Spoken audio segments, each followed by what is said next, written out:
si Ina.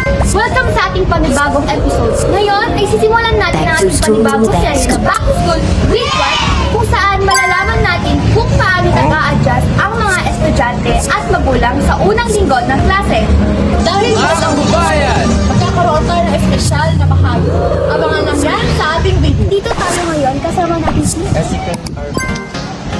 kamusta naman ang unang linggo na? Maganda naman po. Parang normal lang po na rasi lang po. Wala. First day po, madami na po silang pinapagap ng preparation na agad ng mga teacher lang. So from 1 to 10 kuya, magbigay ka ng number. 1. Ang napiling number ni kuya is number 1. Number 1 natin is Tadran! Parola! In your own understanding kuya, ano ang parola? I think, lighthouse. Tama si kuya dahil dyan. Ano nga ba ang parola? Ang parola ay isang ilaw na ginagamit sa mga pantalan o baybayin upang magbigay ng gabay sa mga barko o sasakyan sa dagat. So, from 1 to 10. So, from 1 to 10, magbigay ka ng number.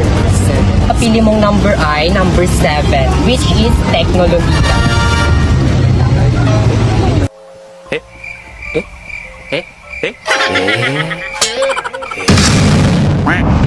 Nasa henerasyon na natin ngayon at sa susunod pang henerasyon ay mas mapapadami pa ang paggamit ng technology or mas lalala pa ang komunikasyon sa paggamit ng technology. Ngayon, kasama po natin si Tita Ruth Santos.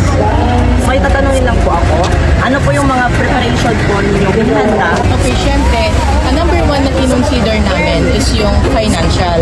Kasi yung budget namin sa pag-enroll nila, sa pagbibili ng mga kailangan nila. Kasi tatlo yung anak kong nag-aaral ng college. Isang first year, second year, and third year, sunod-sunod kasi sila. So, vacation sila. Talagang parang pinipid namin yung mga hindi kailangan na bilhin, hindi namin bibigyan. Kasi hindi namin alam kung ano yung susunod na paggagastusan sa susunod na pasahan. Kasama ko ngayon si from Baclaran National High School. Okay, so before ka namin interviewin, mag-ikaw muna. First question namin is, how was your experience sa first week ng school? I'm a little bit nervous, but it's okay na because I have met new friends. From 1 to 10, magbigay ka ng number. 5. So, ang napili niya number is number 5, which is bayanihan. So, magbigay ka ng understanding mo or brief explanation about sa So, ang bayanihan is para siya bayani kagaya ng si Rizal.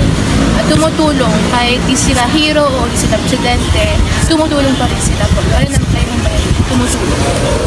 Okay, thank you. At dyan nagtatapos ang ating episode.